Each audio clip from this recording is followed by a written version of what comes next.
Hey, what's up, guys? In today's video, we're going to talk about my favorite perfumes that I wore during the winter time. Shout out Mo from the channel Sense for Thoughts. He said, "You better make some more videos." Hey, man, fine. I found a night where I have some time, and we're going to talk about what I wore during the cold winter months. If I had to pick a favorite season or a type of fragrance to wear, it would definitely be the colder, heavier scents that you would typically, or I guess stereotypically, wear in the fall and winter months. So, I guess without further ado, I'll just start with some ouds. So, I guess I'll call this section fragrances that I came around to because these weren't really on my radar. I really had to try them and then try them again. And then this season, they really did click. The first one I'm going to talk about is Silver Oud by Amouage. This is a crazy fragrance. First of all, this is probably one of the longest lasting fragrances I've ever come across.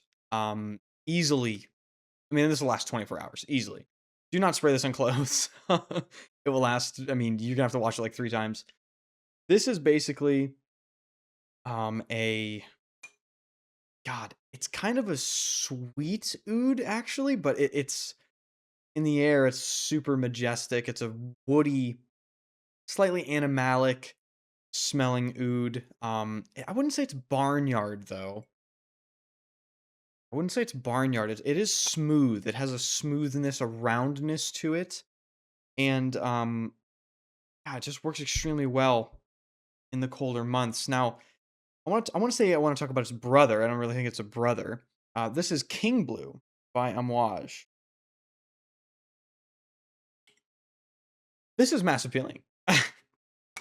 This fragrance, I think, scares people, and it scared me away for a long time because I was like, oh my god, people say it's animalic. People say, oh, it smells like barnyard and all this stuff. Like, no, it's actually just an oud that smells like blueberry, basically like a blueberry oud fragrance.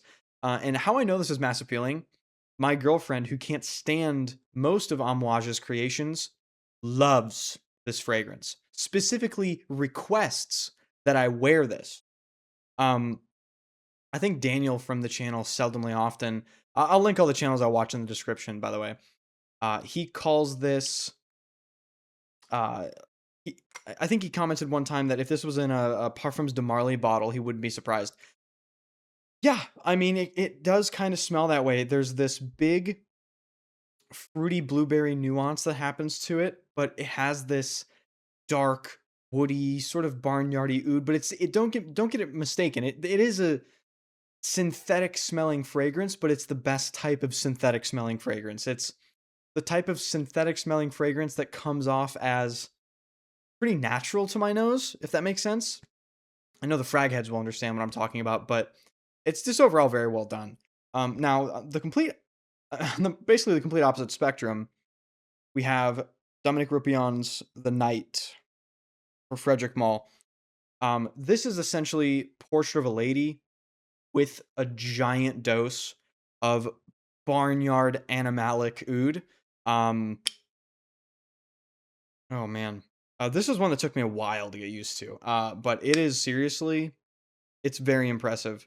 Um, Now Mo from the channel Sense for Thoughts recently did, I think, a top oud video, and he actually put Louis Vuitton Myriad above it, which prompted me to go smell it. And I have to be honest, I've considered selling the night to get Myriad, but there's something about the night. It's the rose note in the night. It's basically the same rose you would find in Portrait of a Lady. To my nose, it's really pink. It's a really fresh rose. And juxtaposed against this super animalic, just no holds bar, uh, big oud. It's just magic. And I really like the idea of a smoky Portrait of a Lady.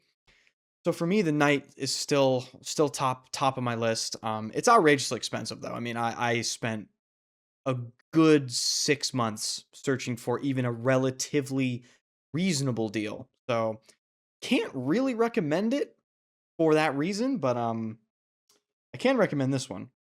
You'll be able to find this for a little cheaper. This is also from the Frederic Malle Desert Gems collection, and this is called The Moon by Julien Rasquinet.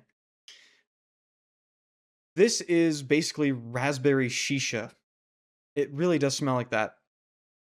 Has this big, like, fruity, probably best in class fruity oud ever made that I've smelled. Opening raspberry shisha hookah, sort of this big incensey feel as well.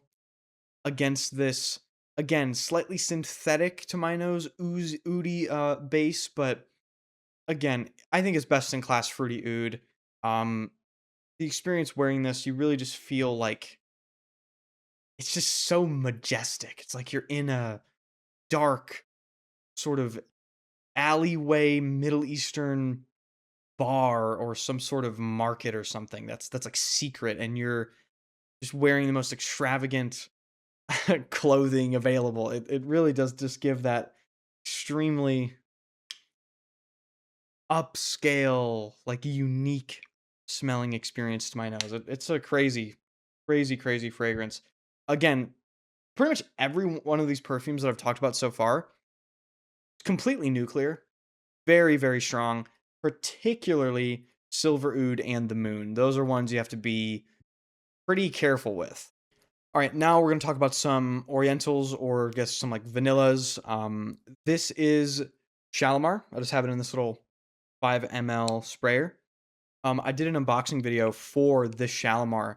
This is a vintage 1970s Extrait version. And it is just absolute. This blew me away the entire winter, and this is my most worn fragrance of the colder months because every single time I wore it, it was just absolutely staggering. It was unbelievable.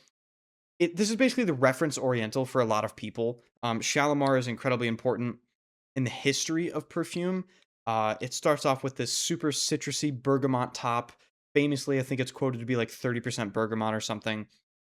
Then it goes into this mid mixed with like florals and vanilla, and you get some iris in there. It's just the most intoxicating, one of the most intoxicating perfumes I've ever smelled. um then the dry down is just the most beautiful, well judged vanilla. Stays forever. This version at least lasts on me for, I mean, all day, 15 hours at least. Absolutely amazing. I think I've already gone through 10 mils of my 30 ml extrait that I found, so gonna have to find another one pretty soon here. But the next one, fragrance enthusiasts will know this. This is Les Indemodables Vanille Havane. I'm not gonna spend too much time talking about this. It's as good as it is, guys. Or it's as good as people say it is. This is probably one of the best perfume releases in the past decade. Um, it's the most amazing vanilla, tobacco, cacao combination. Again, utterly intoxicating.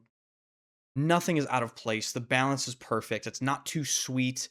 I think Daniel refers to it as an adult gourmand. I completely agree with him. And there's another adult gourmand that I'm about to talk about.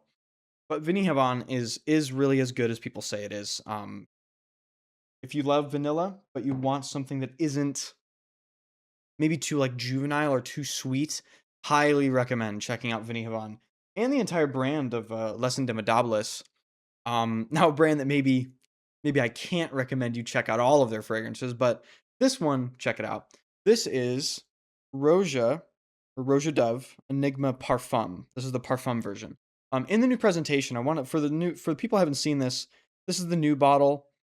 They actually rounded off the corners of this bottle, and the presentation is even nicer than it used to be, if you can even believe that. So I mean, you know, they're giving you your money's worth. Don't pay retail. Um, to put this simply, this smells like Coca-Cola. Okay, this is a cola fragrance. It's vanillic, it's spicy, it's warm, it's inviting. No one would ever get offended by this. I mean, this is one of the coziest perfumes in my collection. It's so, again, perfectly balanced. I find personally a lot of the Parfum versions from Roja, they, in my opinion, try to shoot for best in class at their scent profile. And this, to me, is one of the best cola smelling fragrances, if not the best that I've come across. Absolutely intoxicating perfume, amazing, lasts forever, and that segues me into this one. Um, this is probably my favorite purchase of 2026 so far. I got super lucky when I found this. This is a vintage Palais Royal bottle of Serge Lutens Arabie. You can tell it's Palais Royal because the label's white and because of that symbol there. Um, oh my god, where do I even begin with this? So Arabie, to put it in a sentence, it smells like a spice cake. It smells like a it's yeah, it smells like a spice cake. It's not too gourmand or too sweet though. That's the thing I love about it. It's so well judged. It does have that Serge Lutens sort of macabre, maybe like dark take, if that makes sense. It has his fingerprints.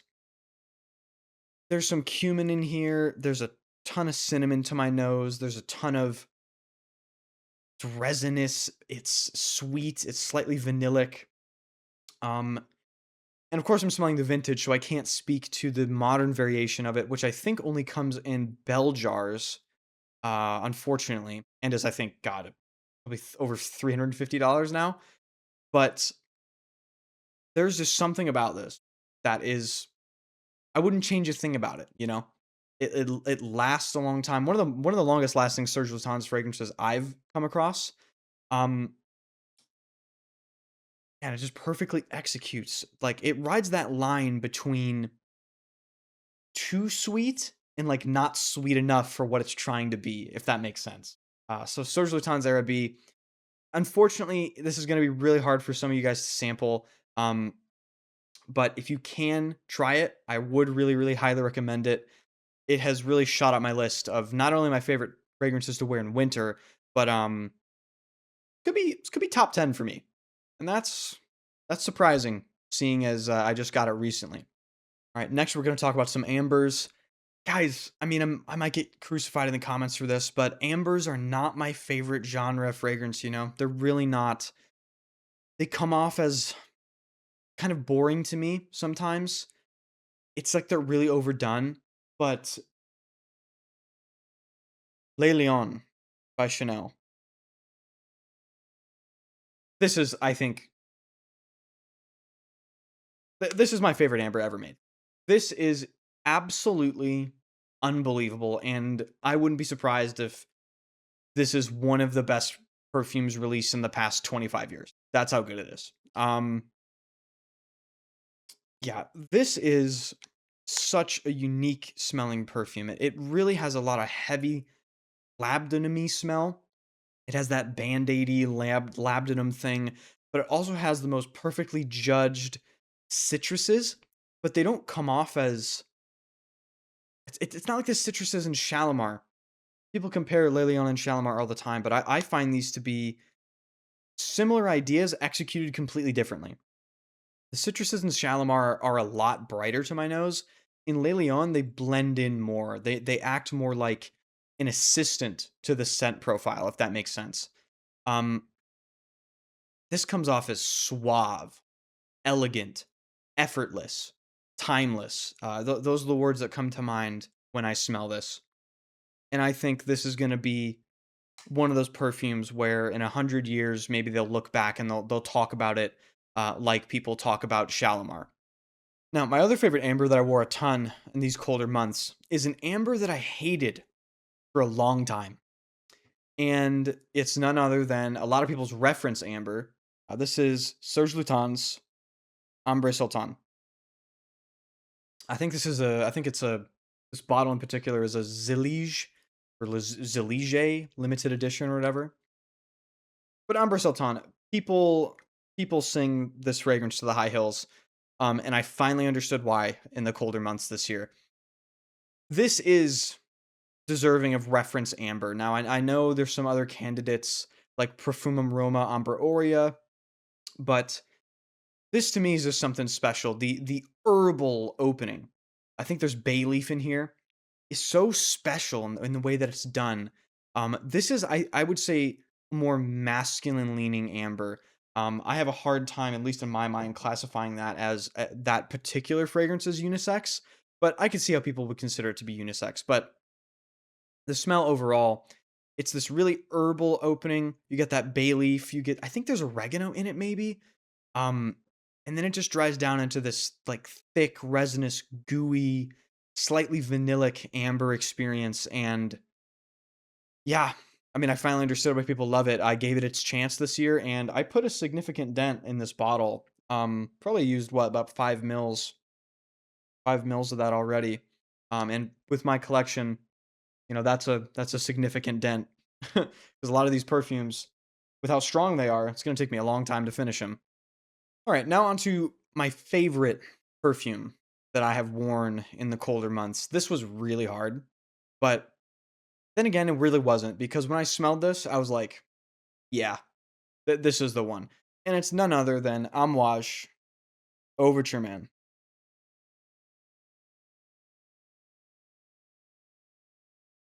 This is one of those perfumes that if they ever discontinue it, number one, I'll never forgive them. Let's get that out of the way. But number two, I will probably immediately go online upon learning that it's discontinued and buy 5 backup bottles. Like it's that good. This is the most staggering, unbelievable smell I think I've ever smelled. Really, this is easily top 5 perfumes ever made that I've personally tried for me. Um, it's this insane combination of spices, cumin, this boozy quality, even grapefruit. The opening has this amazing photorealistic bitter grapefruit. If you've ever eaten a grapefruit, you know that it's not as sweet as it looks, right? It's bitter, it's sort of astringent. That is exactly how the grapefruit is in the opening. Then you go into this warm, boozy, cuminy, cognac-y, sort of animalic experience that just lasts so long. It is completely beast mode. This fragrance is deserving of that title. It is very polarizing. People will know you are wearing this. Um, and my girlfriend hates it. But that doesn't stop me from wearing it. This stuff, nothing smells like this. I have tried thousands of perfumes. Nothing, even in my mind, comes close to smelling like that. If you haven't tried Overture Man from Amouage, I mean, I can't even really think of words to describe it because it is such a unique smell. It is a standout perfume in my mind. You have to like cumin though. You don't like cumin? If you think cumin smells like BO or if it goes BO on your skin, stay far away from Overture Man because that is not going to work for you. Now on to some iris perfumes. Iris is one of my favorite notes. This is tragically discontinued, and I have lamented its discontinuation in multiple comment sections. This is none other than, in my opinion, one of the greatest designer perfumes ever created. The original Dior Homme Parfum. This is, I think, the 2021 version. I believe there's a 2014 version. But this is just like, this is the most unbelievable combination of iris and leather with just a little, the very small tinge of oud. There's a little bit of rose in there, but the iris leather combination is the absolute star of the show. It's so elegant. It's so suave. It's one of the most elegant, effortless smells in my collection by far. It's when I think of an evening fragrance, this this is one of the first one that pops into my mind. I've worn this to multiple dinners, multiple events where you need to smell a certain type of way, right? And this really just carries that presence you need to carry in some of those important moments. It's just amazing, and I've tried the new version. It's shit. I'm sorry. Maybe that's a little bit of an elitist take. I understand perfume's subjective, but in my opinion, the new version doesn't even hold a candle. It doesn't even hold a candle to the old stuff. It's one of the only perfumes I've ever bought a backup bottle for. Now, the next iris I wore is really completely different. This is Belle Ame by Les Abstraits.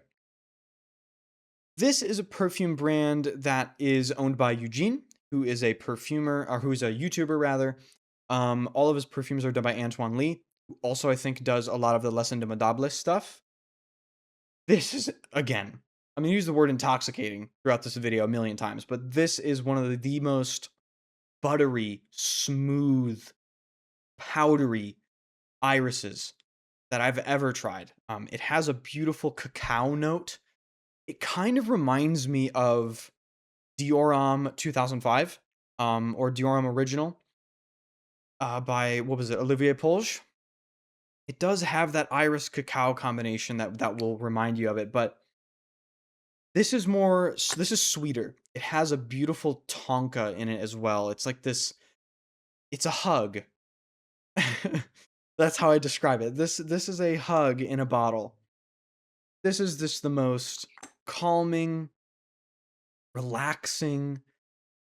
It's sort of, it wears like a reminder, you know? It's like, "Oh, I'm here." You smell it, and it's like, "Oh," you know, that's really relaxing, and oh my god. I put a significant dent in this bottle, and, you know, again, I have a pretty extensive collection at this point, so if I'm putting a dent that big into something, I really, really love it. Next, we're gonna talk about 2 Serge Lutens. I just got these recently, but I've worn through multiple samples. The first one is Fumerie Turque by Serge Lutens. This is the Grazielle presentation, or Grazielle, I forget how you pronounce it. Fumerie Turque, this is how you do honey tobacco correctly. Oh my god.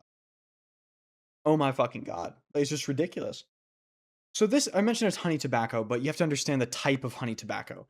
A lot of honey tobaccos are like really, they come off as too sweet to me. They come off as like almost too vanillic.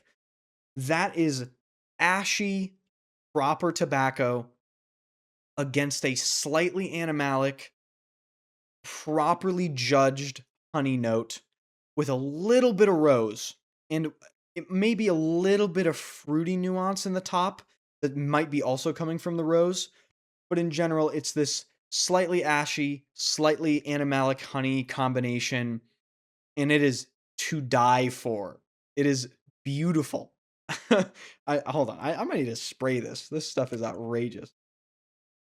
Oh my god. Serge Lutens, come back to the United States. Sell perfume in the United States, man. There has to be a way. The business can't be that bad. And the next one is the one and only Fille and Aiguilles. I'll leave names in the description and on this screen because, like, when I say Fille and Aiguilles, people that are not familiar with this fragrance are not going to know what I'm talking about. But Fille and Aiguilles, I think it means girl with needle or like needle girl or something like that. I think it's meant to represent woman in high heels, like stilettos or something like that. Um, but the way this fragrance smells is this is Christmas. I wear this on Christmas religiously.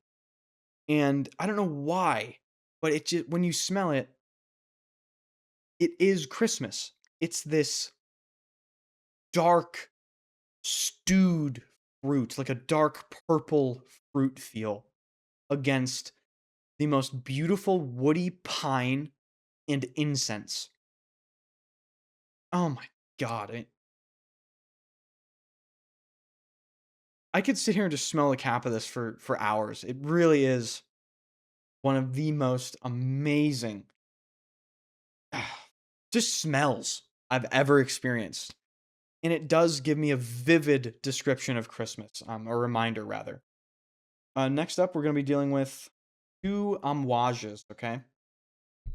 Both of these are perfumes that took me a little bit to discover, but I'm so happy I did discover them. This one that I'm about to talk to you about is, in my opinion, not only one of the most underrated Amouages from the women's line, I think this is one of the most underrated Amouage perfumes in the entire catalog, and criminally so. And this is Amouage Epic 56 or Epic 56 Woman. It's unisex. You can wear this, okay? Um oh my god. So, Epic 56 and Epic Woman, they're the same sort of scent profile. One is, moves a little faster through the transitions. The Extrait, which is this, moves a little slower through transitions. But anyway, it is the most beautiful peppery rose, dark rose, peppery dark rose with tea, incense, and I get like a little oud. I wouldn't call it necessarily a rose oud, but oh my god! I mean, where do I even? First of all, it's nuclear. The stuff is so strong, but it's the juxtaposition of the rose against the tea that gives this a certain smell, a certain type of vibe that is very very difficult to describe. Um, but in the air, this stuff carries. It's like a velvet curtain in the wind. It's really has that velvety feel in the air, that lush, deep. Like I picture like a almost like a velvet red rose, that deep of a red with pepper, the most beautiful, like almost green leaning tea against its incense that's darker. It's a complex scent profile. I wore it quite a bit, but I find it hard to describe. But if that sounded good to you, really give it a try because I think it's completely criminally underrated.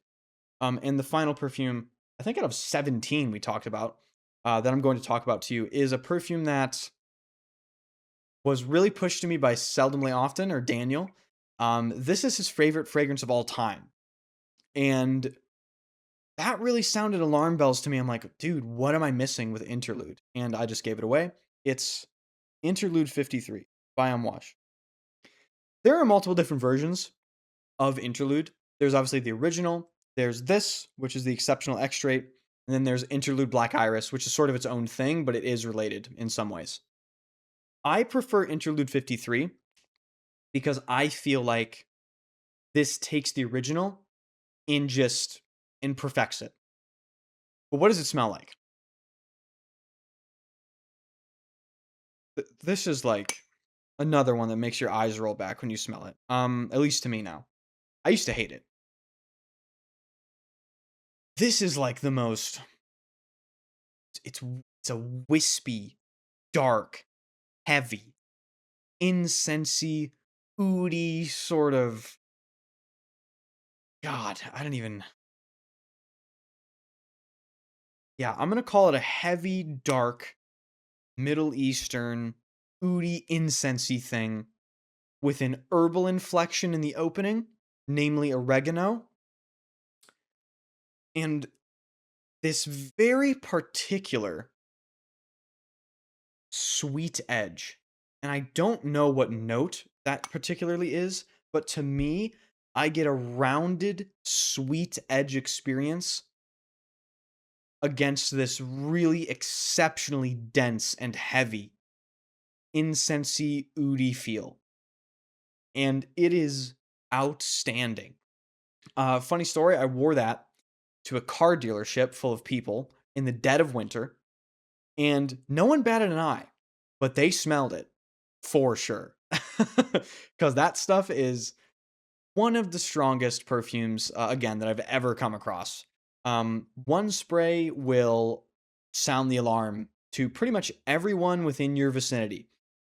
Um, but in my opinion, I wouldn't say it's necessarily intrusive. You know what I mean?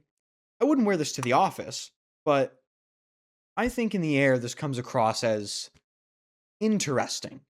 And it would be polarizing, I think. People will definitely ask you what's up if you're in close proximity, but yeah, I find both the last two perfumes very difficult for me to describe. One thing I will say about Interlude 53 that I agree with what seldomly often Daniel says, it does have this meditative quality. It does put you in a certain state of being when you wear it. It's like sort of like a calming aura. And I don't necessarily wear perfume the same way as Daniel does, but it does certainly have that effect, and it is kind of otherworldly in that regard. So this is what I wore during the colder months, fall and winter. Some of my favorite perfumes ever. Some of my top fives, some of my top tens in here. Perfumes for Life, Le Lion, Overture Man. Um, really had an awesome time wearing all these, and a lot of perfumes for the winter didn't make it, guys. If they're on this list here in this video, they're all perfumes that I love. The perfumes that I didn't got kicked out the door. So there we go. That's what I wore during the cold months. If you enjoyed, sub to the channel. I'm gonna be putting out some more videos, um, because people have motivated me behind the scenes. So for people that are interested in videos coming up, number one, a Serge Lutens deep dive. I have, I think now, 19 fragrances from Serge Lutens and have sampled almost the whole brand, which in the United States, I can't believe I've been able to do because they're impossible to get hold of to try. So I think I should really do a video on Serge Lutens, do a deep dive on the brand. So subscribe for that. And then I'm going to do a deep dive on what I'm wearing for the spring because I love fougere fragrances. And I think spring is going to be the season of fougere for me. So thank you guys so much for watching. If you enjoyed, sub to the channel and let me know your thoughts about all this stuff. Again, I will leave all of the names of the perfumes on the screen and in the description if you didn't catch some of them. I'll see you guys in the next one.